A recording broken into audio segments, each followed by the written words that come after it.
Be still now, not because you need to fix yourself or because you are preparing for a new battle, but because you need to remember something ancient.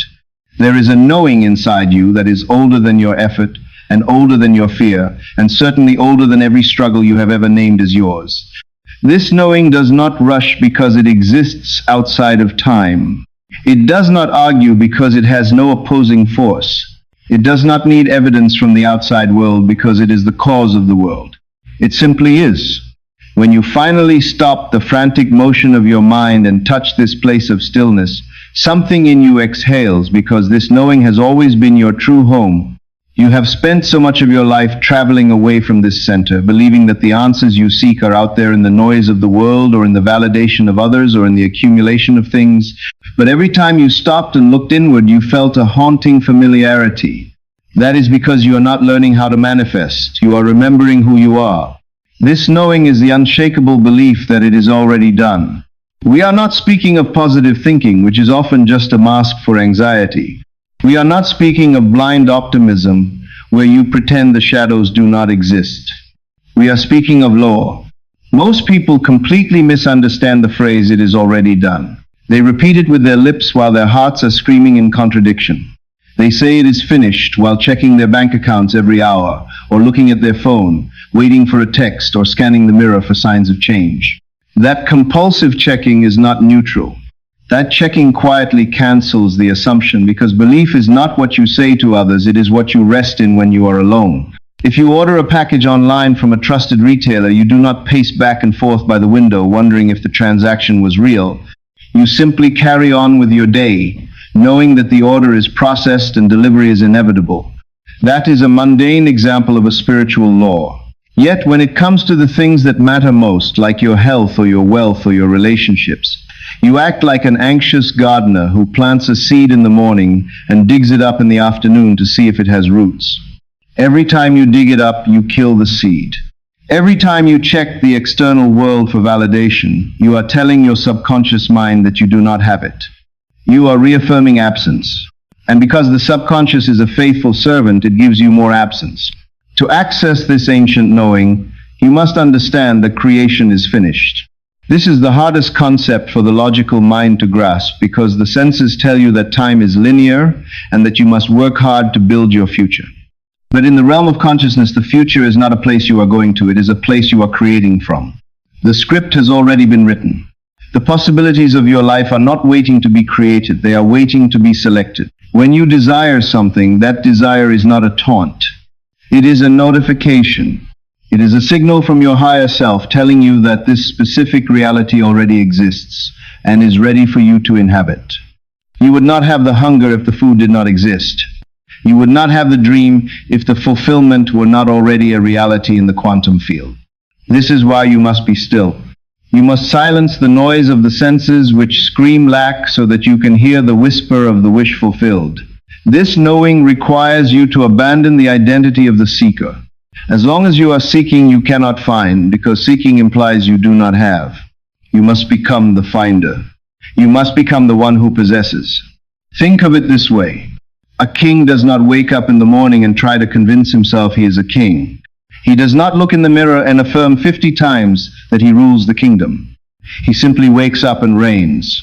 His identity is so natural, so integrated, that he does not need to defend it. That is the state of knowing we are aiming for. It is an inner conviction that requires no external prop. When you reach this state, you stop asking how and when. The questions of how it will happen or when it will happen are the children of doubt. When you truly know something is yours, the timeline becomes irrelevant because the internal satisfaction is already complete. This knowing brings you to a point of zero conflict. The war between what you want and what you believe you are ends. And when that war ends, reality rearranges itself to match your peace. This is not magic in the theatrical sense. It is the physics of consciousness. The world is a mirror. If you stand before a mirror with a frown, you cannot force the reflection to smile by manipulating the glass. You must smile first. You must change your face, and the mirror has no choice but to reflect that change. Yet most people spend their lives polishing the mirror, trying to change the reflection, while refusing to change their own internal expression. They work harder, they struggle longer, they manipulate circumstances, and they exhaust themselves trying to force a smile upon the world. The ancient knowing invites you to stop the struggle. It invites you to smile inwardly first, to feel the relief of the debt paid before the money arrives, to feel the warmth of the relationship before the person appears, to feel the vitality of health before the diagnosis changes. This is not faking it. This is aligning with the true cause of reality.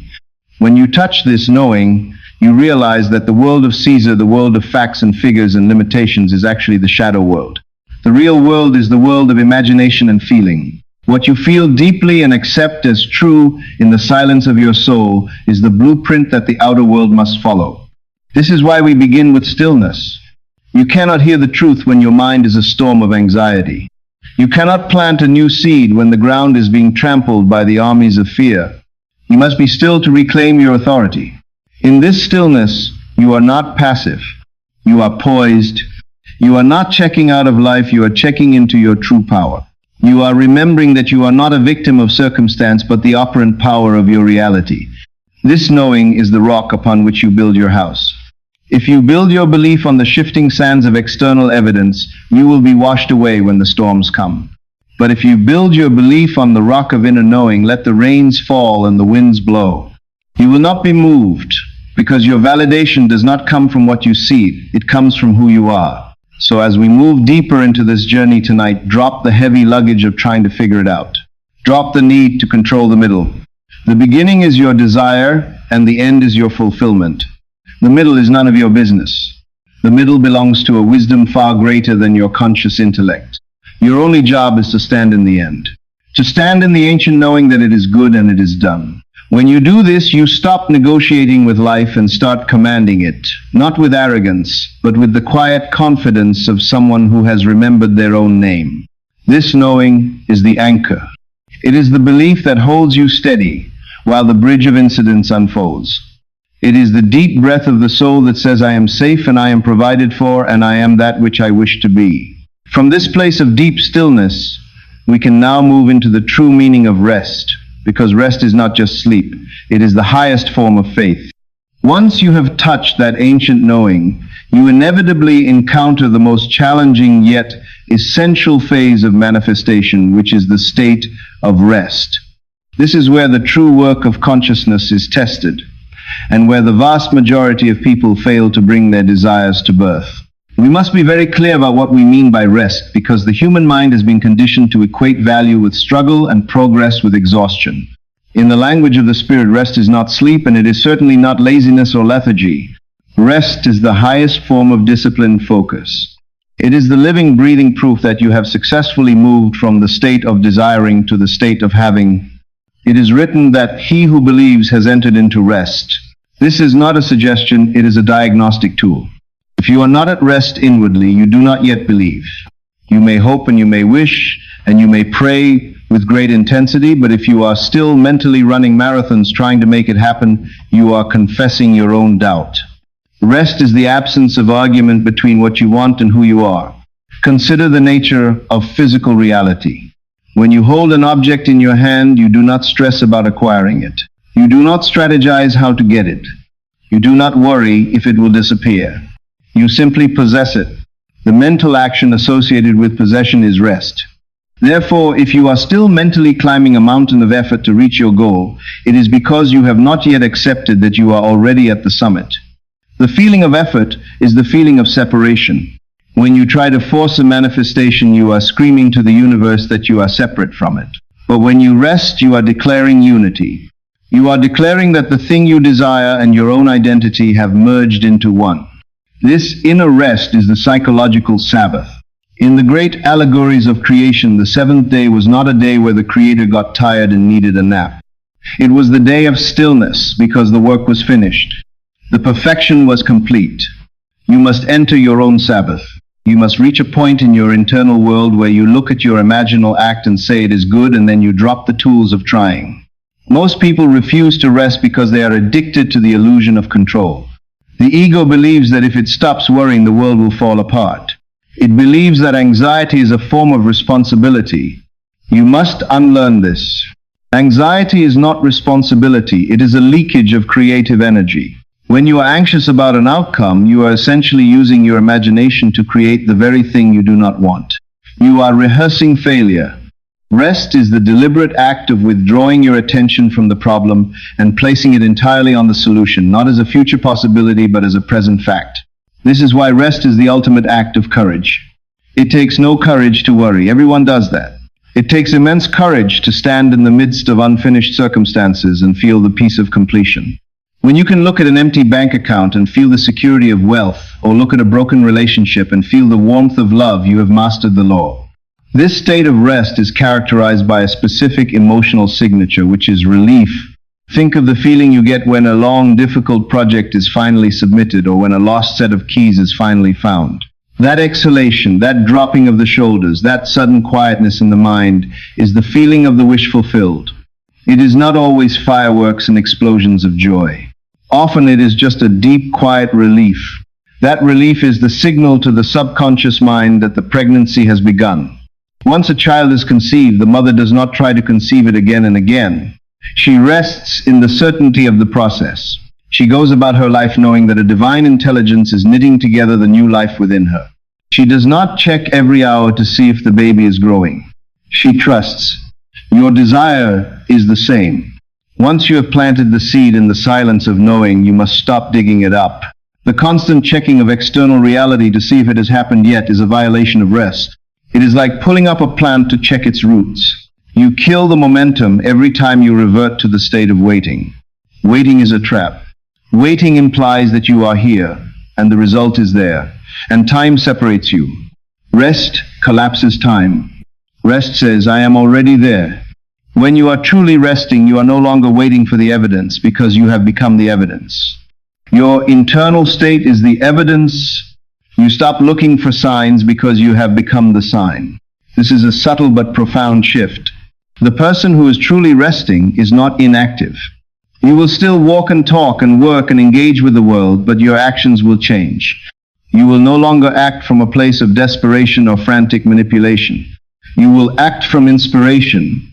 Action that comes from rest is powerful and efficient. Action that comes from anxiety is chaotic and draining. When you are poised in the conviction that it is done, you move with the rhythm of the universe rather than swimming upstream against it. You must also understand that rest is magnetic.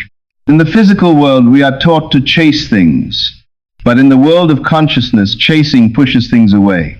When you chase, you amplify the energy of lack. Rest creates a vacuum of allowance. When you stop striving and start abiding, you create a space for the manifestation to rush in. It is often the moment you finally let go and stop trying to force the door open that the door swings wide on its own hinges. This is because you have removed the resistance. Resistance is simply the friction caused by your own doubt. When the doubt is gone, the friction disappears and the natural flow of abundance resumes. This is why the instruction is always to be still and know. The knowing leads to the stillness, and the stillness allows the creation to unfold. If you find yourself unable to rest, it is because you have not yet persuaded yourself of the reality of your imaginal act. You are still serving two masters. You are trying to believe in the new reality while still reacting to the old one. You must make a choice. You cannot be a double-minded person and expect stability. You must choose which world is real. Is it the world of your senses, which is constantly changing and decaying, or is it the world of your imagination, which is eternal and creative? If you choose the inner world, then rest becomes the natural consequence. You rest because you know that the inner reality is the cause and the outer reality is just the effect. The effect must follow the cause, just as a shadow must follow the object. You do not have to drag the shadow. You just move the object and the shadow complies. When you understand this, you stop fighting with the shadows of your life. You stop arguing with people and circumstances. You retreat into the silence of your own being. You adjust your state to the feeling of the wish fulfilled, and then you rest. This rest is not a passive waiting for God to do something. It is the active acknowledgement that God, which is your own wonderful human imagination, has already done it. Creation is finished.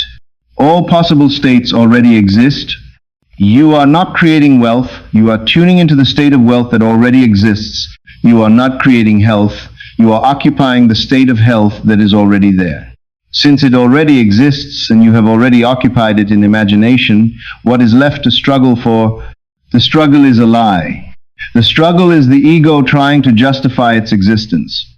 Let the ego go and fall into the arms of your higher self. Fall into the deep ocean of certainty. Let the waves of peace wash over you.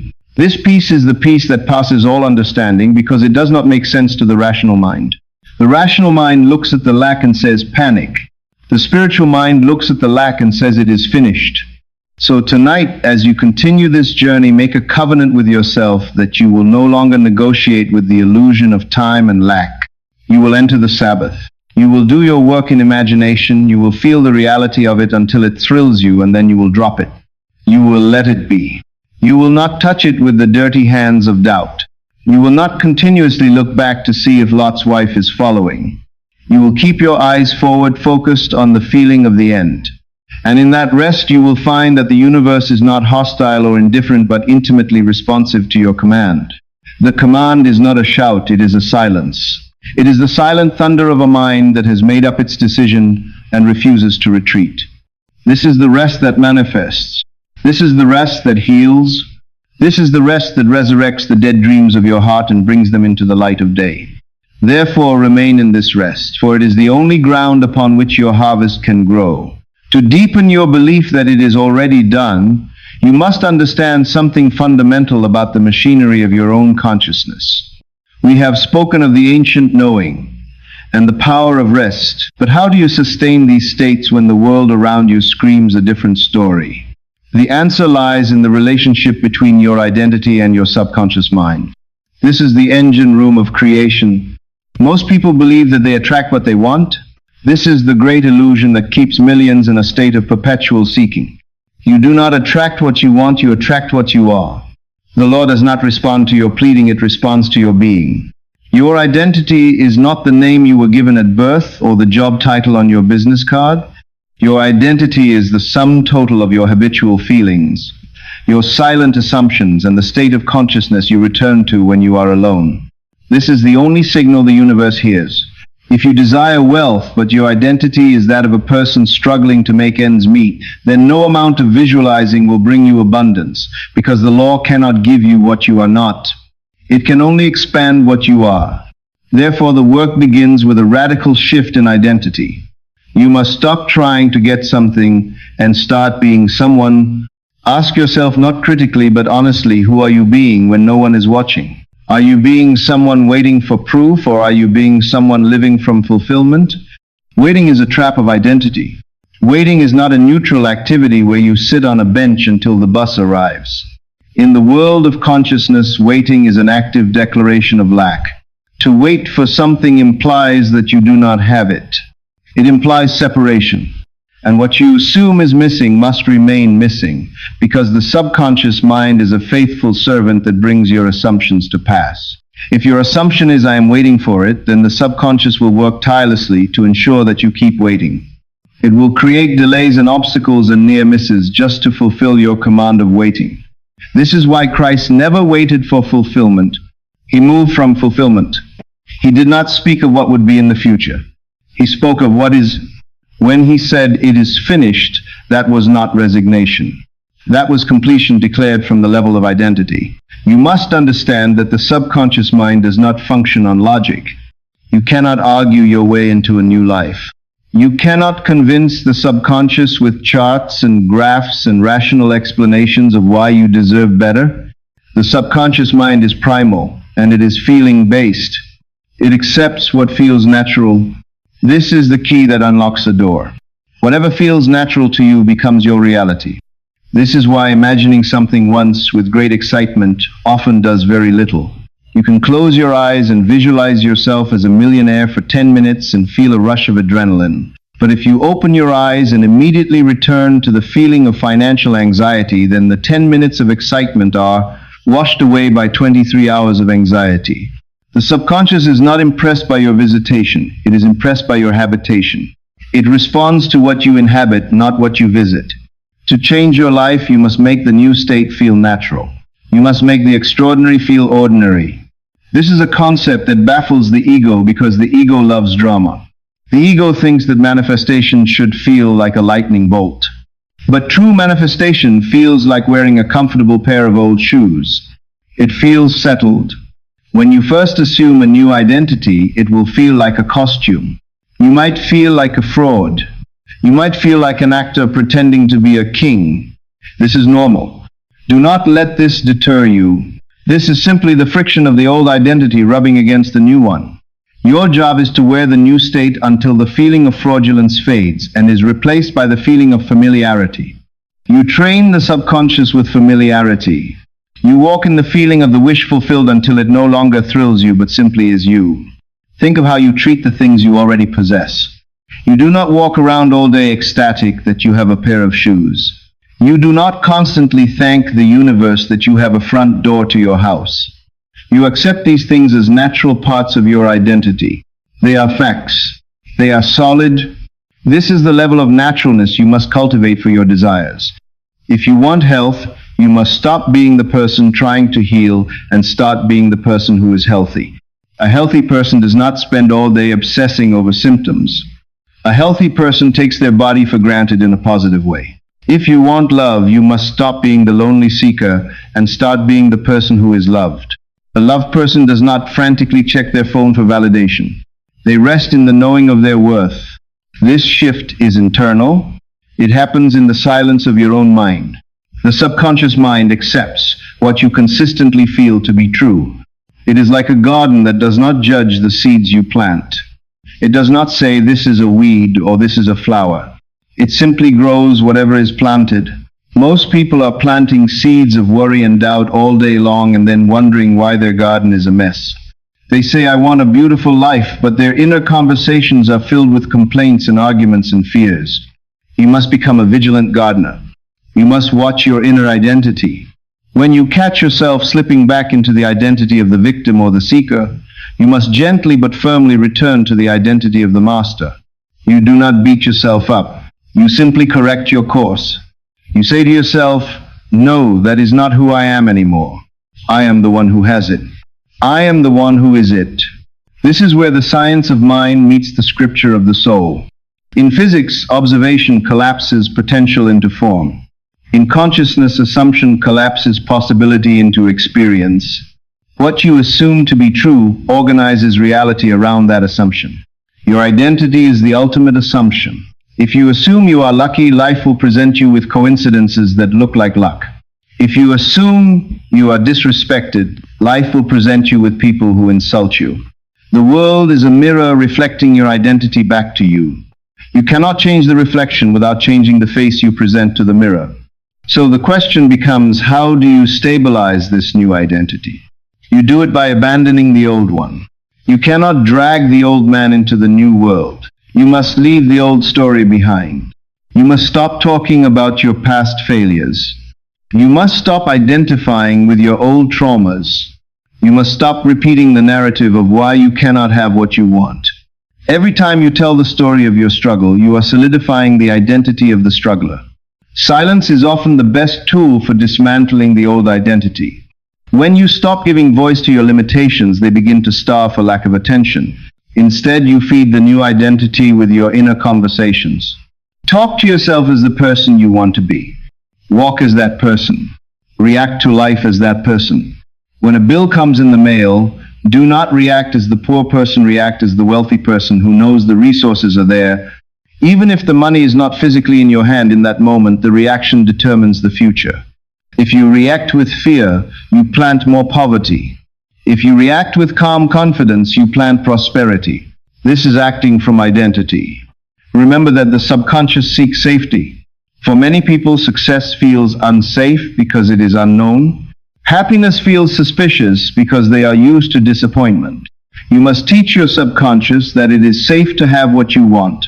You do this by regulating your nervous system, by staying calm, by refusing to spiral into panic. When you show your subconscious that you can hold the feeling of the wish fulfilled without anxiety, it will accept that state as your new norm. And once the subconscious accepts a state as normal, it will move heaven and earth to objectify it in your world. It will compel you to take the right actions. It will draw the right people to you. It will orchestrate events in ways you could never plan. But it all starts with the silent command of identity. You are not waiting for the world to tell you who you are. You are telling the world who you are, and the world has no choice but to agree. Now that we have established the necessity of shifting your identity, we must address the single greatest misunderstanding in the practice of the law of assumption, which is the confusion between emotional intensity and true belief. There is a prevailing myth in the world of manifestation that says you must generate massive amounts of energy and excitement to attract your desire. People try to pump themselves up into a state of euphoria, believing that if they can just feel happy enough or excited enough, the universe will take notice. This is a dangerous trap that actually pushes your desire further away. You must understand that excitement is not the frequency of possession. Excitement is the frequency of novelty. When you are excited about something, it is usually because it is new or rare or unexpected. If you are walking down the street and you find a diamond ring on the sidewalk, you are excited because it is an anomaly. It is not normal for you. However, if you have owned that diamond ring for 20 years, you do not tremble with excitement every time you put it on. You appreciate it, yes, but you wear it with a sense of calm normalcy. That normalcy is the signal of ownership. The subconscious mind does not objectify what you are excited about. It objectifies what you are natural with.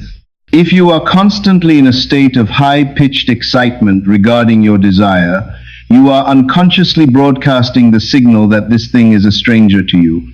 You are telling the universe that this is a miracle, which implies it is not your normal state. Miracles are rare events. You do not want your desire to be a rare event, you want it to be your daily bread.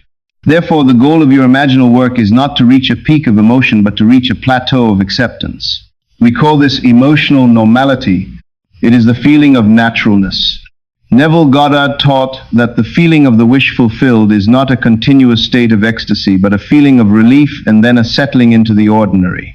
Think about the things you already have in your life right now that were once big dreams for you. Perhaps it is the job you have, or the car you drive, or the apartment you live in. Before you had them, you might have been excited about them. But now that you have them, you are not dancing on the tables every morning because you have a place to live. You simply live there. That lack of drama is the proof of possession. This distinction is crucial because the ego thrives on anticipation while the soul rests in knowing. The ego loves the thrill of the chase. It loves the drama of will it happen or won't it happen. But the soul knows that creation is finished. When you truly believe that it is already done, your emotional state stabilizes. If you feel desperate, anxious, or even overly euphoric about your desire, it is not yet done to you, because completion feels calm. Completion feels settled. Completion feels boring to the ego. And this is a very good thing. You want to bore the ego into submission. You want to make the state of wealth or health or love so familiar, so ordinary, that your nervous system stops reacting to it as a threat or a surprise. The nervous system is designed to protect you from the unknown. If your desire feels like a giant unknown explosion of joy, your nervous system might actually sabotage it to keep you safe in the familiar zone of your current struggle. You must make the new state the familiar zone. So how do you practice emotional normality? You do it by reducing the pedestal you have placed your desire upon. Stop treating your desire like an idol that you are worshipping from afar. Bring it down to earth. Make it a mundane fact of your life. Imagine yourself having the money not to buy a private island and scream from the mountaintops, but simply to pay your bills with ease. To buy groceries without looking at the price tag, to swipe your card with the absolute knowing that it will be approved. Feel the quiet dignity of that. Feel the lack of friction. That lack of friction is what wealth actually feels like. It is not a scream, it is a smooth silence. Imagine yourself in the relationship not with the heart-pounding adrenaline of a first date, but with the deep, comfortable silence of a 50th anniversary. The kind of love where you do not need to speak to understand each other. That is the frequency of permanence. Excitement burns out, but naturalness endures. The law of assumption demands that you become the person who already has it. Ask yourself, how would I feel if this had happened 3 years ago? If you had been wealthy for 3 years, you would not be hyperventilating about money today. You would be thinking about what to have for dinner or where to go for a walk. You would be living your life. This is the Monday morning test. Can you carry the feeling of your wish fulfilled into a rainy, boring Monday morning? If your visualization only works when you are in a high-energy meditative trance, then it has not taken root. It must survive the mundane. You must be able to wash the dishes while assuming you are the person you want to be. You must be able to drive in traffic while holding the inner conviction of your success. This integration of the desire into the fabric of your everyday life is what hardens it into fact. When you practice this, you essentially trick the subconscious mind. The subconscious argues with force, but it yields to familiarity. By treating your desire as a normal present fact, you bypass the critical factor that usually rejects new ideas.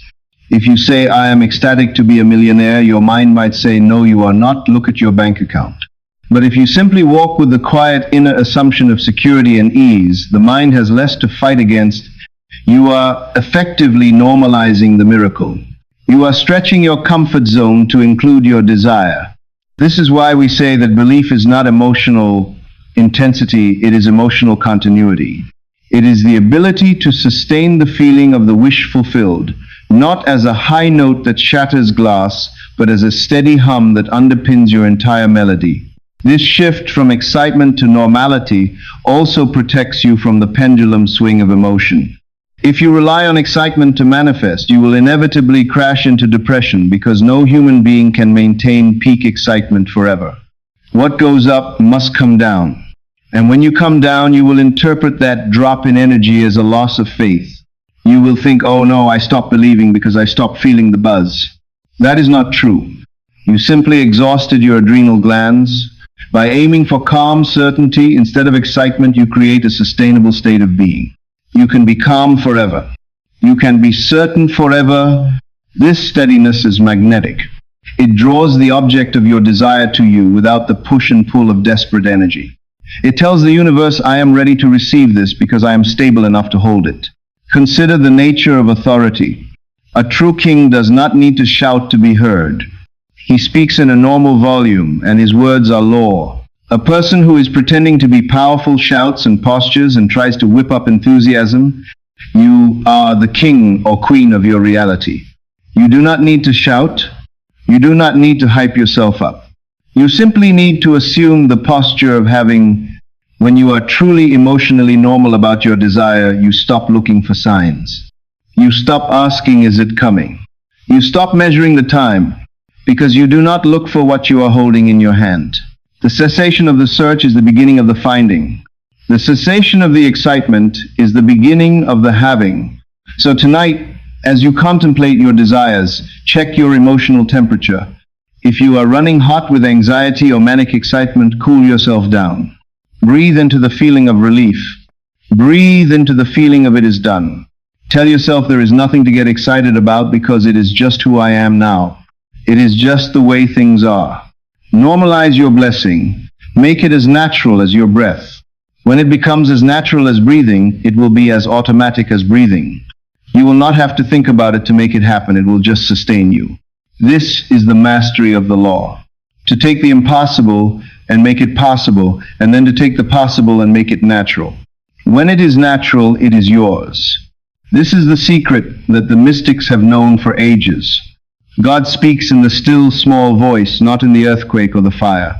Be still and know. Be normal and have. Before we learn the art of leaning back into your desire, take a moment to anchor yourself in this community. If you are ready to stop arguing with doubt and start commanding your reality, affirm it by liking this video. It is a small physical act that signals a spiritual agreement. And if you have not yet joined us, press the subscribe button for the Master the Law of Assumption channel now. By doing so, you are not just following a channel, you are surrounding yourself with the frequency of truth. Let us walk this path of awakening together. Now, let us discover how to physically and mentally release the struggle. We have spoken of silence and authority, but now we must address the posture of your consciousness. There is a specific internal movement that distinguishes those who manifest their desires from those who perpetually chase them. This movement is the art of leaning back. To understand this, we must first observe the habitual posture of the anxious mind. Most people live their entire lives leaning forward. Physically, they may be standing still, but metaphysically, they are tilted aggressively into the next moment. They are always rushing ahead of the present, trying to grab the future before it arrives. This leaning forward is a state of chronic anticipation. It is the feeling that I am not safe here, I will only be safe there. It is the feeling that the present moment is an obstacle to be overcome rather than a space to be inhabited. When you lean forward internally, you are signaling to the universe that you are chasing something that is running away from you. You are operating from the assumption of distance and separation. The art of leaning back is the spiritual antidote to this frantic striving. It is the deliberate act of shifting your center of gravity from the anxiety of the future to the security of the present knowing. Imagine for a moment that you are sitting in a sturdy armchair. When you trust the chair, you do not perch on the edge of the seat with your muscles tense, ready to catch yourself if it breaks. You do not hover slightly above the cushion. You distribute your full weight into the frame of the chair. You lean back, you let the chair hold you. In this metaphor, the chair is the law of assumption. The chair is the infinite intelligence of God within you. It is sturdy. It is unshakable. It is capable of supporting the weight of your entire life and all your desires. But it cannot support you if you refuse to lean your weight into it. Leaning back is not passivity, it is a declaration of trust. It is a psychological posture that says, I have done the work in imagination and now I am letting the law carry the burden of the how. When you lean back, you are releasing the tension of the need to control. Control is the favorite tool of the ego, but it is the enemy of manifestation. The ego wants to micromanage every step of the journey because it does not trust the bridge of incidents. It thinks it knows better than the infinite mind. By leaning back, you are firing the ego from its job as the general manager of the universe and reassigning it to its proper role as the observer of the unfoldment. You are moving from the driver's seat of force to the passenger seat of faith. You are acknowledging that the vehicle of your life is being driven by a power far greater than your conscious will. This practice has a profound effect on your nervous system. Your body cannot tell the difference between a physical threat and a psychological threat. When you lean forward in your mind, anticipating problems, worrying about timing, trying to figure out the logistics, you are keeping your body in a state of fight or flight. You are flooding your system with stress hormones that literally block your ability to perceive opportunities. When you lean back, you signal safety. You tell your body that the hunt is over. The prize has been caught. The harvest is in the barn. This physiological shift creates a magnetic field around you. In the world of energy, like attracts like, but in the world of dynamics, stillness attracts motion. By becoming the still center, you draw the movement of the world toward you. You stop chasing the butterflies and you become the garden. Notice how often throughout your day you feel a tightness in your chest or a shallowness in your breath. These are the symptoms of leaning forward. You are trying to get to the next thing. You are trying to make the phone ring. You are trying to make the person text back. You are trying to force the money to appear. In that moment, catch yourself. Stop. Take a deep breath and physically and mentally lean back. Visualize yourself reclining into the finished state. Imagine that behind you is a massive wall of support, a wall of divine certainty. Lean into that wall. Feel the support that has always been there, but that you were too busy rushing to notice. This leaning back allows you to widen your peripheral vision. When you are focused narrowly on forcing a result, you miss the 100 other ways the result could come to you. When you lean back, you open your awareness to the subtle nudges and the quiet whispers of intuition that guide you effortlessly to your goal. This is the posture of the queen and the king. Have you ever noticed that those in true power rarely rush? They do not run to meet others, others come to them. They sit back, they listen, they hold their space. You are the operant power of your reality. You must learn to hold your space. When doubt comes and tries to pull you forward into an argument, lean back into silence. When fear comes and tries to push you into frantic action, lean back into stillness. This does not mean you become lazy. It means your actions arise from a center of gravity that is rooted in confidence rather than fear. Inspired action happens when you are leaned back. Frantic action happens when you are leaned forward. Inspired action feels like play. Frantic action feels like labor. You are meant to play in the fields of the Lord, not labor in the chains of your own doubt. There is a beautiful paradox here. The more you lean back, the faster things move. This defies the logic of the world, which says, the harder you push, the faster you go. In the realm of consciousness, pushing creates resistance. It is like a finger-trapped toy. The harder you pull your fingers apart, the tighter the trap becomes. The moment you relax and push and the trap releases, your reality is a finger trap. Stop pulling. Stop straining. Relax into the state of the wish fulfilled. Assume the feeling that it is already handled. This handling is not your job. Your job is the selection of the state. The handling is the job of the law. When you try to do the law's job, you just get in the way. You become the interference pattern that distorts the clear signal of your desire.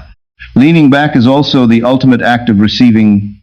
You cannot receive a gift if your hands are clenched in fists trying to punch down a door. You must open your hands. You must soften your stance. Many people are begging for answers, but they are too tense to hear them. They are too busy broadcasting their need to receive the supply. Leaning back switches you from transmission mode to reception mode. It allows the solution to find you. It allows the money to find you. It allows the love to find you. It is the understanding that you do not need to hunt for what belongs to you. What belongs to you is seeking you with the same intensity that you are seeking it. By leaning back, you stop running away from your own good. You stand still enough for your blessing to catch up to you. Practice this throughout your day as a physical and spiritual exercise. When you are driving and you feel the urge to speed or rush, lean back against the seat and remember that you are already on time in the divine schedule. When you are in a conversation and you feel the urge to interrupt or defend yourself, lean back and remember that your truth does not need defense. When you are lying in bed at night and the thoughts of tomorrow start to attack, lean back into the mattress and remember that tomorrow is already taken care of by the imaginal acts of today. This is how you live the law. It is not just a technique you do for 20 minutes in a chair. It is a way of carrying your body and your mind through the world. It is the posture of the saved. It is the posture of the victorious. Remember that the feeling of done is a heavy feeling in the best possible way. It is grounded. It has weight. Anxiety is light and flighty. Certainty is solid. Lean into that solidity. Let gravity do its work. Let the law do its work. You are the one who selects the destination, but you are not the engine, and you are not the fuel. You are the passenger who has trusted the captain. So sit back. Enjoy the view. Watch the bridge of incidents unfold with curiosity and delight rather than fear and micromanagement. The universe is a perfect system of order, and it is rearranging itself right now to fit the blueprint you have provided. Your only job now is to not interfere with the construction crew. Stay out of the way by leaning back into the perfect knowledge that it is finished. This is the art of allowing. This is the art of faith made visible. This is how you let the kingdom come. We have explored the posture of leaning back during your waking hours, but now we must approach the most critical gateway of all, which is the gateway of sleep. This is where the philosophy of the law of assumption leaves the realm of theory and enters the realm of biological and spiritual necessity. You spend 1/3 of your life in sleep, yet most people treat this time as nothing more than a pause button for their physical exhaustion. They do not realize that sleep is the natural doorway into the subconscious mind. It is the time when the conscious guardian at the gate falls asleep and the inner chamber of creation is left wide open. Whatever you carry into that chamber becomes the blueprint for your tomorrow. This is why the state you occupy as you drift off to sleep is the most important state of your 24-hour cycle. It is the seal upon the envelope of your day. If you have spent your day fighting for faith but you fall asleep in worry, you have unraveled the entire tapestry you wove. Conversely, if you have had a difficult day but you manage to successfully rewrite it and fall asleep in the feeling of the wish fulfilled, you have mastered the day and commanded the morning. To utilize this gateway effectively, we must speak about the concept of safety. This is a nuance that is often overlooked in the teachings of manifestation. We talk about desire and we talk about belief, but we rarely talk about safety. The truth is that your subconscious mind prioritizes safety above all else. It is a survival mechanism. If your desire represents a radical change from your current reality, your primitive nervous system might interpret that change as a threat.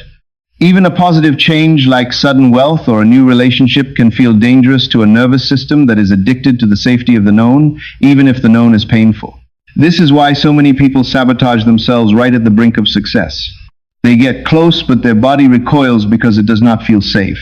Therefore, the most powerful thing you can do before sleep is not to force a visualization that feels alien and stressful, but to cultivate a profound feeling of safety. You must teach your body that fulfillment is safe. You must teach your nervous system that the new reality is a sanctuary, not a battlefield. This brings us to the practical application of the state akin to sleep. When you lie down at night and the lights are out and the world retreats, you are entering a holy space. Do not desecrate this space with the dirt of the day. Do not bring your arguments, your unpaid bills, or your loneliness into the bed with you. Leave them at the door. As you lay there, you must begin to induce a state of relaxation. You are not trying to knock yourself out, you are trying to slow down the brain waves. You are moving from the beta state of active analysis into the alpha and theta states of deep receptivity. In this state, the boundary between the inner world and the outer world dissolves. You are malleable. You are like soft clay waiting for the impression of the potter. If you impress the clay with worry, you bake a hard reality of struggle for the next day. But if you impress the clay with the feeling of safety and satisfaction, you bake a reality of miracles. The technique here is simplicity itself, but do not let its simplicity fool you. It is the most difficult discipline to master because the mind loves to chew on problems before bed. You must deny the mind this habit. Instead, imagine that the wish is already fulfilled. But do not struggle to hold complex images if they exhaust you. Instead, focus on the feeling. What is the dominant feeling of the wish fulfilled? It is usually a blend of relief and gratitude. It is the feeling of thank you. It is the feeling of it is done. It is the feeling of I am safe now. Wrap yourself in this feeling like a blanket. Feel it in your chest. Feel it in your stomach. Feel your muscles relaxing into the mattress, not just because you are tired, but because you have no burdens left to carry. The burden has been taken by the law. You are free. This practice of sleeping in the feeling of the wish fulfilled is a way of programming the autopilot of your life. Your subconscious mind works tirelessly while you sleep. It has 6 to 8 hours of uninterrupted time to reorganize the events of your life to match the blueprint you gave it just before you lost consciousness. If you fall asleep assuming you are poor, the subconscious spends 8 hours arranging your next day to prove that you are poor. It will line up the unexpected expenses and the missed opportunities. But if you fall asleep assuming you are successful and loved, the subconscious spends those 8 hours arranging the coincidences and the lucky breaks that will confirm that assumption. You are literally writing the script of tomorrow with the ink of your feeling tonight. This is why Neville Goddard said that sleep is the door into heaven, but we often use it as a door into hell. We torture ourselves with replay loops of our failures right before we drift off. This is spiritual self-sabotage of the highest order. You must become a guardian of the threshold. You must be ruthless with your attention as you approach sleep. If a negative thought tries to enter, simply say, "No, not now. Tonight we rest. Tonight we are safe." And return your attention to the feeling of the wish fulfilled. One of the most effective ways to do this is to condense your desire into a single short phrase or a single sensation. A phrase like, "Isn't it wonderful?" or "Thank you, Father," or a sensation like the feeling of a wedding ring on your finger, or the feeling of sleeping in a new home. Loop this feeling over and over again like a lullaby. Let this feeling be the last thing you know before the conscious mind shuts down. You want to carry this scent, this perfume of fulfillment across the bridge of sleep. If you can successfully carry the feeling of the wish fulfilled into the unconscious, you have impregnated the universal mind. The conception has taken place. And once the conception has taken place, the birth is inevitable. Consider the biological analogy. A seed does not struggle to grow once it is planted in good soil. It simply rests in the darkness and allows the nutrients to enter it. Sleep is that darkness. It is the fertile soil of the soul. Your conscious desires are the seeds. If you plant the seed and then stay awake worrying about it, you are essentially digging it up. But if you fall asleep in the assumption that it is done, you are leaving the seed in the soil. You are trusting the process of growth. This requires a surrender of the ego. The ego is terrified of sleep because in sleep it loses control. It ceases to exist as the director of the show. You must be willing to let the ego die every night so that your true self can resurrect every morning. This is the daily death and resurrection that the mystics speak of. You die to the old man of limitation and you wake up as the new man of possibility. There is also a profound healing aspect to this practice. When you sleep in a state of safety and wish fulfilled, you are bathing your cells in a chemistry of healing. You are turning off the stress response that degrades the body and turning on the regeneration response. You wake up with more energy. You wake up with a clearer mind. You wake up with a sense of optimism that is not forced but rises naturally from the depths of your being. This is because you have spent the night in the company of God. You have spent the night in the mansion of your desire. You have become acclimated to the altitude of your success. The nervous system, which once feared the change, now recognizes it as home. This is how you normalize the miracle. You sleep with it until it becomes part of your DNA. So tonight, do not just go to sleep. Prepare for sleep as if you are preparing for a royal audience. Wash the dust of the world from your mind. Forgive everyone who needs forgiving, including yourself, not because they deserve it, but because you cannot drag the heavy sack of resentment into the chamber of creation. Drop the baggage. Lie down, close your eyes, and assume the feeling of the wish fulfilled. Ask yourself the question, if everything I wanted was already mine, how would I feel right now? Capture that feeling. It might be soft. It might be quiet.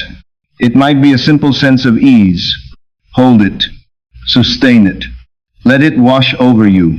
And as you drift away, let your last thought be a thought of victory. Let your last feeling be a feeling of safety. You are safe, you are held, you are heard, and it is done. This is the discipline that separates the dreamer from the master. The master knows that the night is the workshop of the day, and so he uses the night to build a masterpiece. Sleep in peace and wake in joy, for the Lord sustains you. As we move from the sanctuary of sleep back into the waking world, we encounter the phenomenon that causes the most despair among seekers of truth. This is the phenomenon of the time lag. You have done the work, you have leaned back, you have entered the silence, you have fallen asleep in the feeling of the wish fulfilled, and yet when you open your eyes in the morning, the bank account still shows the same number, or the bed is still empty, or the diagnosis has not changed. The world of your senses appears stubbornly unaltered. This is the moment of crisis. This is the moment where the seed is either watered with faith or dug up with doubt. To navigate this, you must understand the nature of time and the density of matter. You must understand that while consciousness creates reality instantly, the projection of that reality into the physical plane takes time. This delay is not a denial, it is simply the mechanics of the universe. We live in a world of density. Matter is slow, energy is fast, imagination is instantaneous. When you move into a state of consciousness in your imagination, the change is immediate in the fourth dimension. You are that person instantly. But this three-dimensional world is like a heavy ship. It takes time to turn a heavy ship. If you turn the wheel of the ship to the right, the ship will continue to move forward for a while before it begins to arc. A novice captain might panic and think the wheel is broken because the ship did not turn instantly. He might turn the wheel back to the left in frustration. This only cancels the momentum. A wise captain turns the wheel and holds it steady, knowing that the momentum of the past must exhaust itself before the new direction takes hold. Your current reality is the momentum of your past thoughts. The circumstances you are facing today are the echoes of the person you were yesterday and last month and last year. They are dead stars. When you look at the night sky, you are seeing light from stars that may have burned out millions of years ago. You are looking at history. Similarly, when you look at your current problems, you are looking at your old history. They are real in the sense that you can touch them, but they are dead in the sense that they have no fresh creative power unless you give it to them. The time lag is simply the space required for the old echo to fade and the new voice to be heard. If you shout into a canyon, the echo comes back to you a few seconds later. If you change your words, the old echo must finish returning before the new echo can arrive. Do not argue with the echo. Do not get frustrated that the echo is saying words you no longer want to hear. Just wait. You have changed your voice. You have changed your internal decree. The new echo is on its way. It must traverse the distance between the invisible and the visible. This period of waiting is not empty time. It is a time of gestation. It is a time of rearrangement. Behind the scenes, the universe is moving people and circumstances and resources to fit your new blueprint. You cannot see this movement yet because it is happening in the roots. If you judge the success of your garden by looking only at the surface of the soil, you will despair because you see nothing. But if you had the eyes of faith, you would see the activity beneath the surface, where the seed is breaking open and the roots are pushing down. The mistake most people make is that they interpret the time lag as evidence of failure. They look at the external world for confirmation that their internal work is effective. When they do not see immediate confirmation, they assume it did not work. This is a logical fallacy. You do not look to the mirror to see if you are smiling. You smile and then you let the mirror reflect it. If the mirror creates a delayed reflection, you do not frown while waiting for the smile to appear. You hold the smile. You must hold the state. The time lag is the test of your fidelity. Can you remain loyal to the unseen reality while the seen reality contradicts it? This is what it means to walk by faith and not by sight. Walking by sight means you only believe what your physical eyes tell you. Walking by faith means you trust what your inner eye has seen, regardless of what the physical eyes report. During this interval of the time lag, you must practice a form of divine indifference to the old reality. You must move through your days witnessing the old circumstances without emotionally reacting to them. This is challenging, but it is necessary. When you react to a negative circumstance with fear or anger, you are essentially revitalizing it. You are feeding it your life energy. You are saying to the universe, this is real. And by declaring it real, you commission it to continue. Instead, you must look at the lack or the limitation and recognize it for what it is. It is a shadow. It is a remnant. You can say to yourself, I see you, but I know you are passing away. I know you are just the fading smoke of an old fire.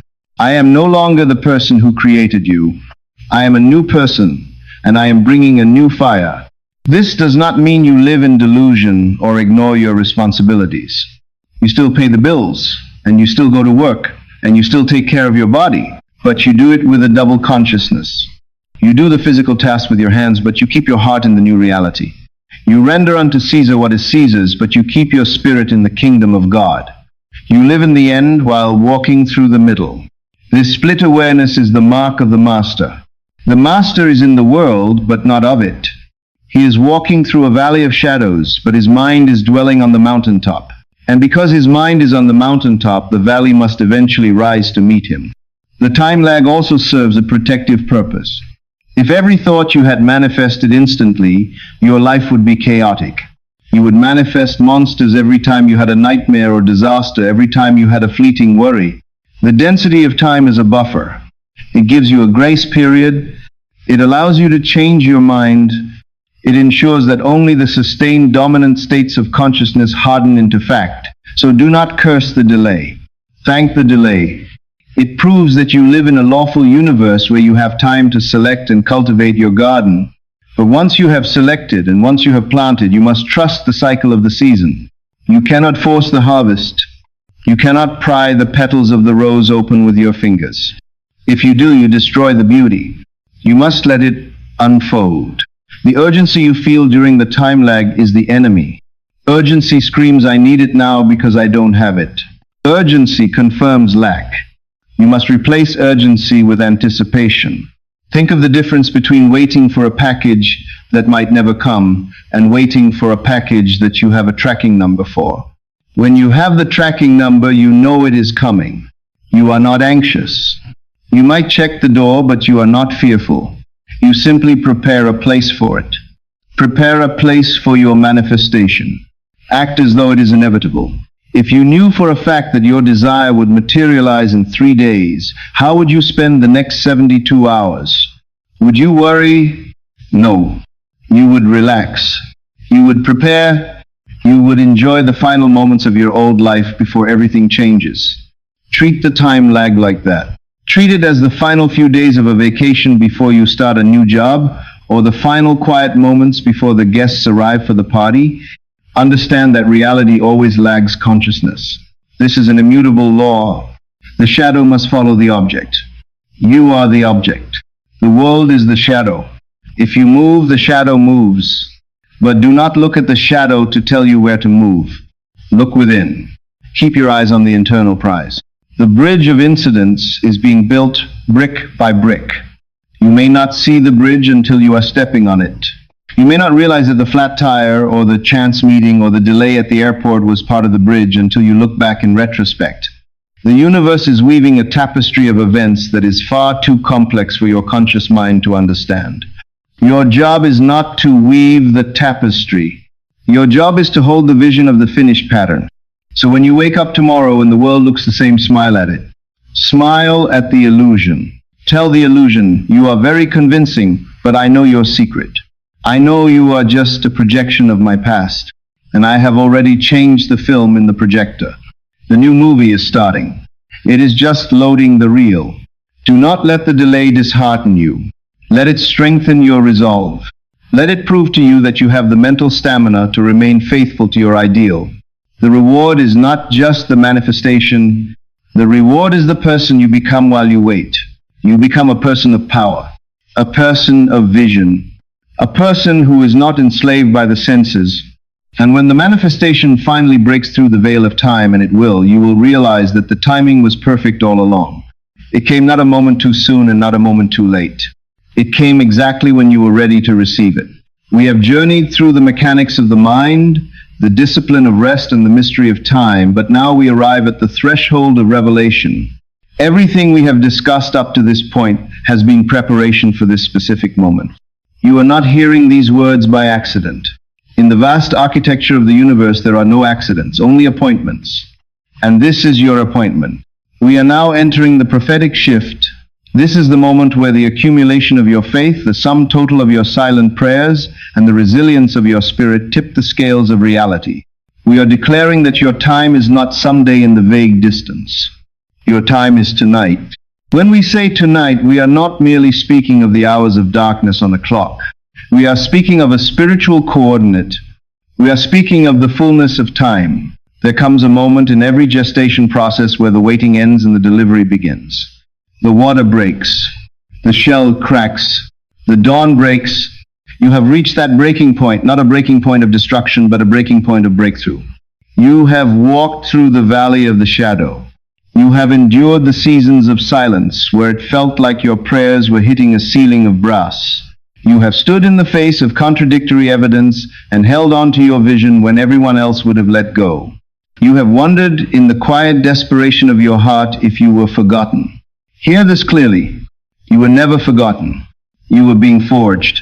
The delay was not a denial, it was a divine curriculum. You had to be built into the kind of person who could carry the weight of the glory that is coming. If you had received the blessing 3 years ago, it might have crushed you because your character was not yet equal to your gift. But look at you now. Look at the strength you have gained. Look at the wisdom you have harvested from the struggle. You are no longer the fragile seeker you used to be. You are a vessel that has been fired in the kiln of life, and now you are ready to hold the wine of the new season. Tonight marks the shift from the season of sowing to the season of reaping. The law of the harvest is absolute. Whatever a man sows, that shall he also reap. You have sown tears. You have sown trust in the dark. You have sown persistence. Do not think for one moment that those seeds were lost. Energy cannot be destroyed. Every thought of faith you ever thought, every moment you chose peace over panic, was a deposit into the treasury of your future. Tonight the vault opens. The momentum of your past struggles has finally exhausted itself, and the momentum of your new consciousness is taking the throne. You are stepping out of the cycle of almost and into the cycle of surely. The word surely is a powerful word. Goodness and mercy shall surely follow you. not maybe, not perhaps. Surely, this is the assurance that permeates the atmosphere tonight. You may feel a strangeness in the air, a sense of anticipation that is different from anxiety. It is the electricity of change. It is the sensing of the soul that the landscape is shifting. Just as birds sense the change in barometric pressure before a storm, your spirit senses the pressure of the blessing that is about to rain down. Do not be afraid of this feeling. It is the signal that the unseen is becoming seen. The veil between your prayers and their answers is thinning to the point of transparency. God is moving pieces on the chessboard of your life that you did not even know existed. He is aligning people who do not know your name to bless you. He is softening hearts that were once hard. He is opening doors that were welded shut. The mechanics of this shift are invisible, but the effects will be undeniable. Tonight is the night you stop begging and start receiving. There is a profound difference. The beggar asks from a place of lack. The receiver opens their hands from a place of worthiness. You are worthy not because of what you have done, but because of who you are. You are a child of the Most High. The inheritance is already yours. Tonight, you are simply stepping forward to claim the title deed. This prophetic shift requires you to change your posture from one of fighting to one of welcoming. The war is over. You do not need to fight for what is already yours. You just need to inhabit it. Imagine a soldier who has been in the trenches for years, fighting a war that ended weeks ago. He is still hiding in the mud, still clutching his rifle, still terrified. Someone needs to tell him the treaty has been signed. You can go home now. Tonight I am telling you the treaty has been signed. The struggle to make it happen is over. The reality has been secured in consciousness. You can come home to the feeling of the wish fulfilled. This shift is also a restoration. Many of you feel that you have lost time. You feel that the years have eaten away at your dreams. But the divine promise is the restoration of the years that the locusts have eaten. In the economy of God, nothing is wasted. The years of delay were not lost time, they were investment time. And now the return on investment is coming in a lump sum. When divine restoration hits your life, it accelerates time. What should have taken 10 years to accomplish can happen in 10 months or 10 days. This is the speed of grace. Tonight we are invoking that acceleration. We are declaring that the delays are cancelled. The red lights are turning green. The stagnation is breaking. You are entering a slipstream of favor where things happen with ease. Do not look at your current circumstances and say it is impossible. Your circumstances are looking at you and trembling because they know their time is up. The darkness is always thickest right before the dawn. If you are facing a wall that looks immovable, know that it is a wall of smoke.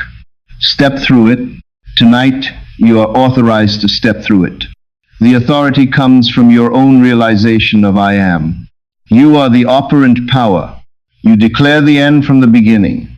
And tonight, the beginning of the new chapter starts. The ink is wet. The page is turning. Do not reread the old chapter of pain. It is finished. Turn the page with confidence. You are being summoned to a higher level of existence. This prophetic shift is not just about getting things. It is about becoming the ruler of your world. It is about walking with the dignity of someone who knows the secret of the universe. The secret is that the world is you pushed out. And as you change tonight, as you accept this shift deep in your marrow, the world must change with you. It has no choice. You are the sun, and your circumstances are the planets. When the sun shifts its gravity, the planets must realign. You are shifting your gravity tonight from fear to faith, from lack to abundance, from victimhood to victory. So open your heart to the magnitude of this moment. Do not let it pass you by as just another night. Mark it. Drive a stake in the ground of time and say, this is the night everything changed. This is the night I stopped waiting and started having. This is the night I accepted the divine reward. Feel the reality of it. It is rushing towards you like a river that has broken a dam. The floodgates of heaven are not a metaphor. They are the opening of your own receptivity. Open wide. Do not limit what can happen for you by your past experience. Your past is a poor predictor of your future when God is involved. Your future is birthed from the infinite possibilities of the now. And in this now, in this holy instant, the command has been given. Let there be light in your life. Let there be joy. Let there be abundance. The waiting room is empty. Your name has been called. Stand up. Walk through the door. The banquet is prepared. The table is set in the presence of your enemies. Those enemies of doubt and fear and lack are forced to watch you feast. This is your vindication. This is your reward. It is here. It is now. It is tonight. Receive it with a spirit of deep, deep peace, for it is the Father's good pleasure to give you the kingdom. And tonight the kingdom is delivered into your hands. You have arrived at this night of breakthrough, but as you stand here looking at the horizon of your new life, it is natural to look back at the path you have traveled and ask the inevitable question, why was it so hard? Why did it take so long? Why did I have to endure the lonely nights and the shattering disappointments and the seasons where it felt like the very ground was crumbling beneath my feet? To fully receive your reward tonight, you must make peace with your history. You must understand that the struggle was not a punishment for your sins, nor was it a sign that the universe had abandoned you. The struggle was the most vital part of the architecture of your destiny. It is easy to praise the light, but it is the darkness that defines it. It is easy to want the crown, but it is the cross that prepares the shoulders to bear the weight of royalty. The purpose of your struggle was not to break you, it was to build you into a vessel capable of holding the magnitude of the blessing that is now being poured out. Consider the nature of a great structure. If you intend to build a small shack, you can lay a shallow foundation and be done in a day. But if you intend to build a skyscraper that pierces the clouds, you must dig down deep. You must excavate the earth. You must remove the soft dirt and hit the bedrock. The deeper the foundation, the higher the structure can rise. You are that skyscraper. The delay you experienced was the excavation. God was digging out the soft soil of your ego, your insecurity, and your dependence on external validation. It hurt because you were being hollowed out. But you were being hollowed out so that you could be filled with something greater than yourself. If you had received this reward 5 years ago when you were still full of your old self, you would have destroyed the blessing, or the blessing would have destroyed you. You lacked the structural integrity to hold it. Now look at you. You are grounded. You are seasoned. You are ready. The struggle also served as the fire of refinement. In the ancient process of refining gold, the raw metal is put into the furnace, not to burn it, but to purify it. The intense heat causes the impurities and the dross to rise to the surface so they can be skimmed away. The refiner knows the gold is ready only when he can look into the molten metal and see his own reflection clearly. You have been in the furnace. The heat has been intense. At times you thought you would be consumed, but you were not being consumed. You were being purified. The doubts, the fears, the petty jealousies, the limiting beliefs, all these impurities were forced to the surface so you could see them and release them. Tonight, as you stand ready to receive, the refiner looks at you and sees his own reflection. You have come out as pure gold. This reward is not just a handout, it is a badge of honor for what you have survived. We must also speak of the expansion of capacity. The struggle stretched you. There is a biological principle called hormesis, where a certain amount of stress on an organism makes it stronger and more resilient. The butterfly struggling to escape the chrysalis is forcing fluid into its wings. If you were to cut the chrysalis open to help the butterfly, you would actually cripple it, because without the struggle, the wings would never develop the strength to fly. Your challenges were the walls of your chrysalis. You pushed against them, you fought, you cried, you prayed, and in that pushing you were developing spiritual muscles that you did not know you had. You developed the muscle of patience. You developed the muscle of persistence. You learned how to comfort yourself when no one else was there. You learned how to source your validation from within rather than begging for it from without. These are not small things. These are the wings that will allow you to soar in this new season. Without the struggle, you would have been a flightless bird, given the sky but unable to reach it.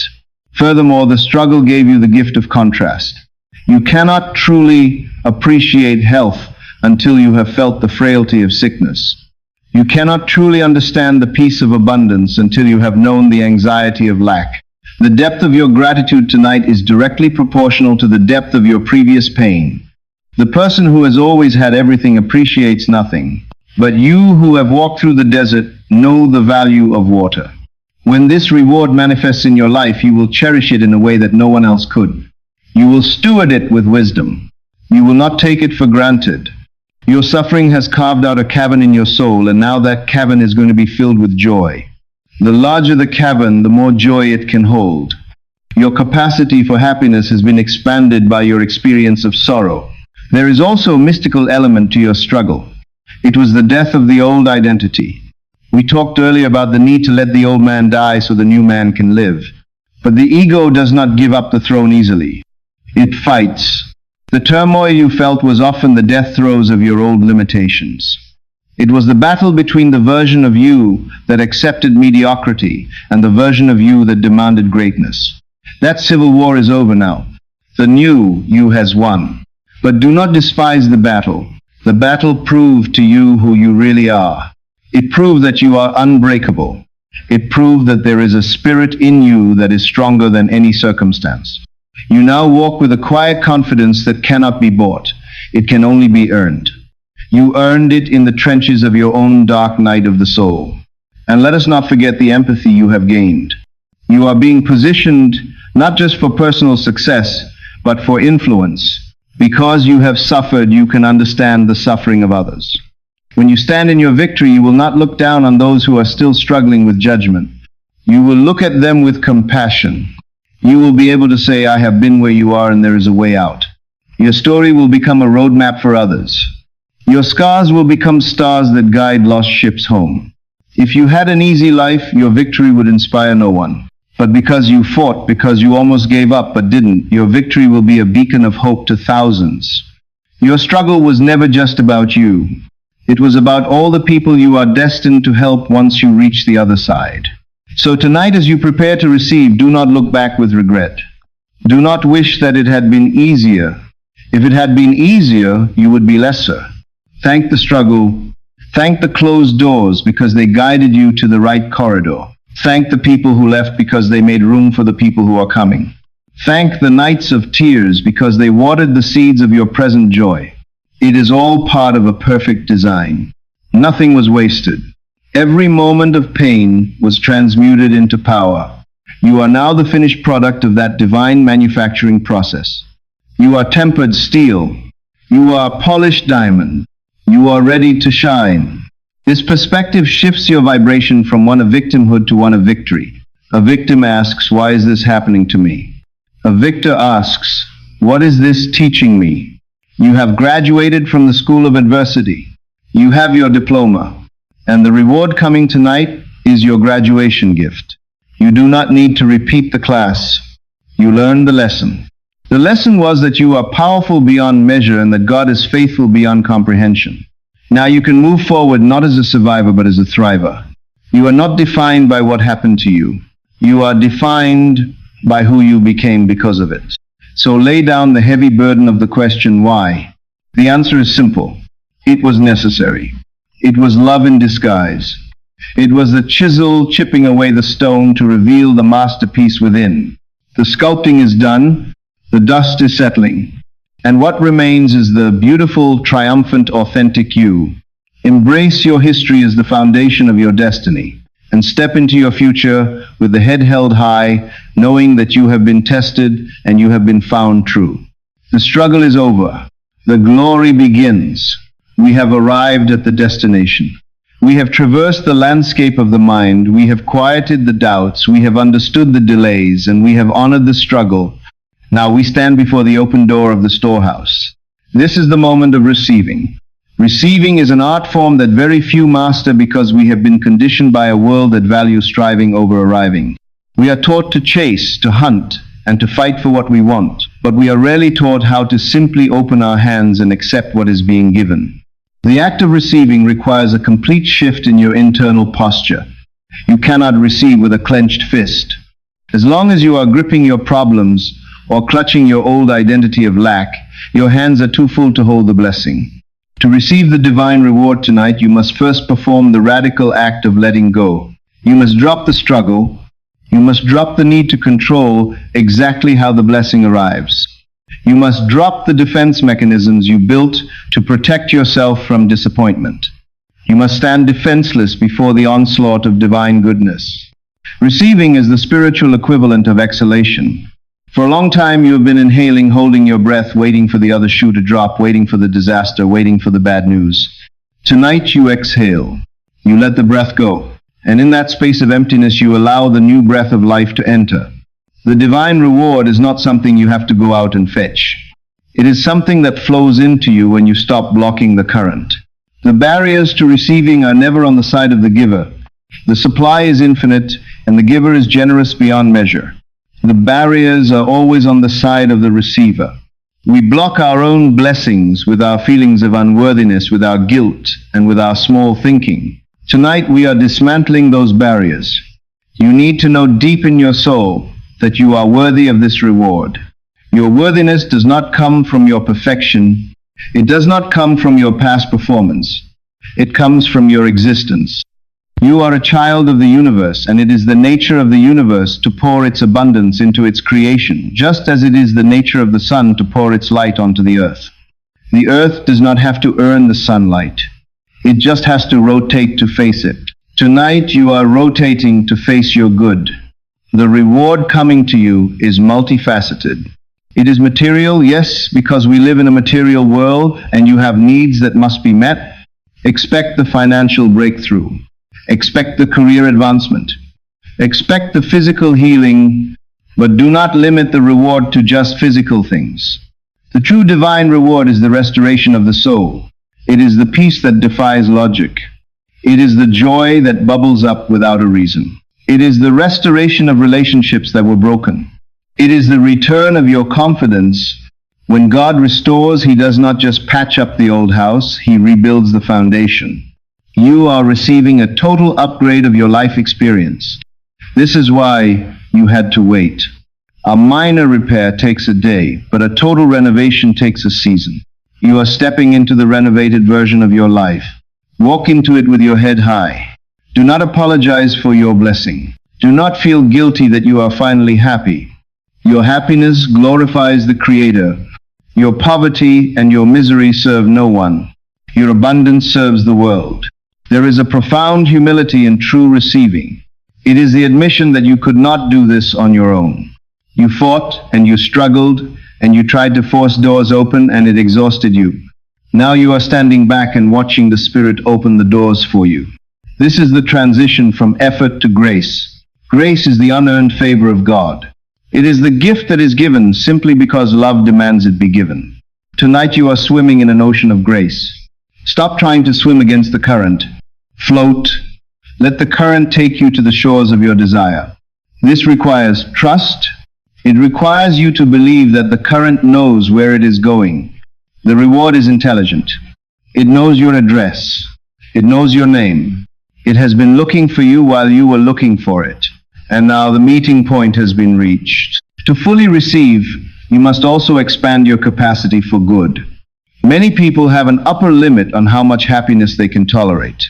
When things get too good, they unconsciously self-sabotage to bring themselves back down to a familiar level of struggle. You must be vigilant against this tonight. As the blessings start to pour in, do not panic. Do not say this is too good to be true. Nothing is too good to be true. Nothing is too wonderful to happen. Eliminate that phrase from your vocabulary. Instead say, this is good and this is true and this is my new normal. Stretch your imagination to contain the magnitude of what is happening. If you approach the ocean with a teaspoon, you will only get a teaspoon of water. If you approach with a bucket, you get a bucket. Tonight, throw away the teaspoon. Throw away the bucket. Be the valley that receives the rain from the mountains. Be vast. Be open. There is no shortage in the source, so let there be no shortage in your receptivity. Understand that receiving is an active state, not a passive one. It is a state of high alertness and anticipation. It is like a catcher in a baseball game waiting for the ball. He is not asleep. He is focused. He is ready. You must be ready to catch the opportunities that will fly at you starting tonight. You must be ready to say yes. When the phone rings, say yes. When the invitation comes, say yes. When the idea drops into your mind, act on it. The reward often comes disguised as an opportunity that requires you to step out in faith. The manifestation is the partnership between God's supply and your action. The supply is here. Now you must be the open channel through which it flows. This moment of receiving is also a moment of covenant. You are entering into a new agreement with life. The old agreement was, I work hard and I struggle and I get a little. The new agreement is, I believe I align and I receive much. You are signing this new contract with your feelings tonight. Feel the relief of the debt paid. Feel the warmth of the hand holding yours. Feel the dignity of the promotion. Let these feelings saturate your nervous system. By feeling them, you are accepting them. You are signing for the package. If you do not feel it, you have left the package on the porch. Bring it inside. Unwrap it. Use it. It is yours. And as you receive, remember that the flow must continue. The Dead Sea is dead because it receives water but gives nothing out. To keep your receiving channel clear, you must also be a giver. As the reward comes to you, let it flow through you to others. Be generous with your joy. Share your testimony. Help someone else who is still in the struggle. This circulation ensures that your abundance never stagnates. The reward is given to you so that you can be a distributor of blessings. You are being blessed to be a blessing. This purpose gives your receiving a holy weight. It is not selfish to want more, it is necessary if you want to give more. So, tonight, open the doors of your heart wide, unbolt the locks of fear, take down the barricades of skepticism. The guest of honor has arrived. His name is fulfillment. Invite him in to sup with you. Sit at the table that has been prepared. Eat the bread of life and drink the wine of success. You have hungered long enough. You have thirsted long enough. The famine is over. The harvest is here. Look at your life with new eyes. See the evidence of the shift beginning to appear. It may start small, a phone call, a check in the mail, a chance meeting. Do not despise the day of small beginnings. These are the first drops of the deluge. Rejoice in them. Celebrate every sign of the reward. Your celebration is the magnet that down draws more. You are standing on holy ground tonight. The ground of receiving. Plant your feet firmly here. Do not retreat back to the land of doubt. This is your new residence. You live here now in the land of answered prayer. Breathe in the air of this new country. It smells like freedom. It tastes like victory. It feels like home. You are safe here. You are loved here. And you are infinitely provided for here. Welcome home to your reward. As we conclude this journey tonight, we must recognize that we are not merely closing a chapter, we are opening an entire volume. The reward you are receiving is not an isolated event. It is not a singular stroke of luck that will fade as quickly as it came. You are stepping into a permanent new season of favor. Favor is a concept that the human mind often struggles with because we are trained in the school of meritocracy. We believe we only get what we sweat for. But divine favor is the wind at your back that you did not create, but which propels you forward faster than your own legs could ever carry you. This new season is characterized by a distinct lack of friction. In your old season, every step was a battle. You had to fight for every inch of ground. In this new season, the ground rises to meet you. The doors that were locked are now standing ajar. The phone calls you used to chase are now coming to you. This is the signature of the divine favor that has been activated by your shift in consciousness. You have aligned yourself with the current of the universe, and now the universe is conspiring in your favor. This season of favor brings with it a responsibility that transcends your personal comfort. We must speak now of legacy. The blessing you are receiving tonight is too big for just one person. If you think this manifestation is only about you getting a new car or a new house or a new relationship, you have missed the grand design. You are being blessed to be a distributor of hope. You are being positioned as a beacon in a world that is desperate for proof that the law works. Your life is becoming the living evidence of the power of the human imagination. When people look at you, they will not just see a successful person, they will see a testimony. They will see someone who walked through the fire and did not smell of smoke. They will see someone who faced the impossible and watched it bow the knee to the possible. Your story is about to become the survival guide for someone else who is currently drowning. This is your legacy. Legacy is what remains when you leave the room. It is the vibration you imprint on the atmosphere. In this new season, your very presence will bring peace to chaos. You will walk into a room, and the temperature of the room will change because you are carrying the atmosphere of the finished work. You will not have to preach to people to convince them of the truth. You will simply live the truth so loudly that your life becomes the sermon. This is the most powerful form of teaching. Words can be argued with, but a transformed life is irrefutable. Your joy will trigger a hunger in others. They will ask you, "What is your secret?" And you will tell them, "The secret is that I remembered who I am. I remembered that I am the writer of the play, not just the actor suffering on the stage." By waking up yourself, you become an alarm clock for those who are still sleeping. This is the ripple effect of the divine reward. Consider the generational impact of what you are doing tonight.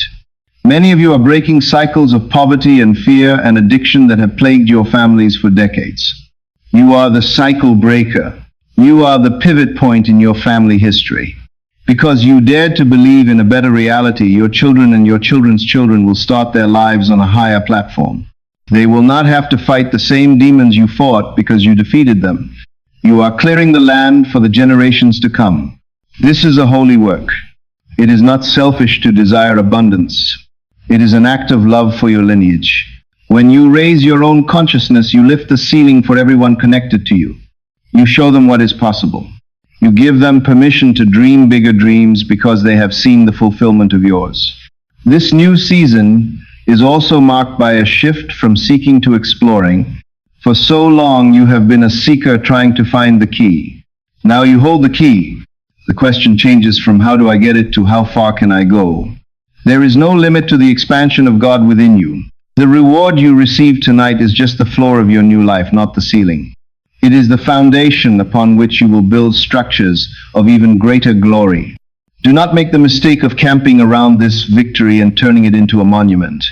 Use it as a launching pad. The law of expansion dictates that life must always move forward. From glory to glory, from faith to faith. Tonight you are graduating from one level of believing to a higher level of knowing. What seemed like a mountain to you yesterday will be a stepping stone tomorrow. As you walk in this favor, you will notice that your relationship with time changes. You will no longer feel the frantic urgency that defined your past.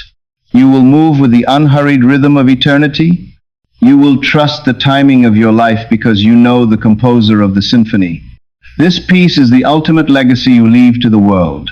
In a world that is running on the fuel of anxiety, your peace is a revolutionary act.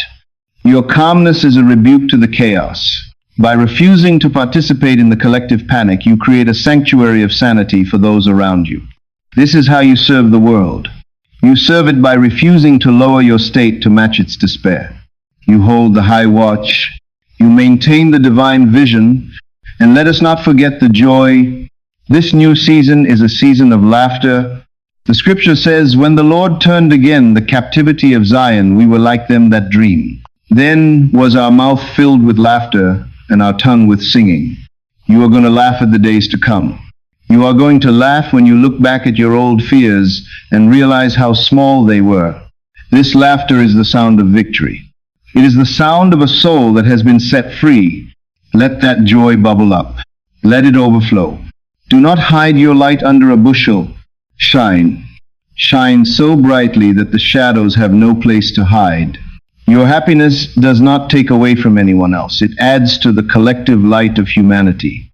So as we close this transmission, realize that you are not the same person who started listening to this message. Something has shifted in your DNA. The code has been rewritten. The old program of struggle has been deleted, and the new program of divine favor has been installed. You are now walking in a new identity. Wear it well. Wear it with humility, but wear it with authority. You are the blessed of the Lord. You are the head and not the tail. You are above and not beneath. These are not just poetic words. They are the laws of your new physics. Go out into your night and into your tomorrow and test this law. Dare to assume the best. Dare to expect the miraculous. Watch how the world bends to accommodate your new belief. The divine reward is here. It is yours. It has your name on it. Receive it. Own it. Share it. And never forget that the power that brought this to pass is the same power that beats your heart and breathes your breath. You are never alone. You are always supported. And you are infinitely loved. The long night is over. The morning star has risen in your heart. Walk into your new day and leave a footprint of glory that will never fade. It is done. It is finished. And it is very good. If you receive this message tonight, seal it with your agreement. Do not leave this state of favor without anchoring it. Click the like button to confirm that you have received the reward. Subscribe to Master the Law of Assumption so you never miss a divine appointment like this one. And finally, declare your acceptance in the comments below. Simply write, I have received, it is finished. Let that be your final decree tonight. You are blessed, you are loved, and you are victorious. Good night.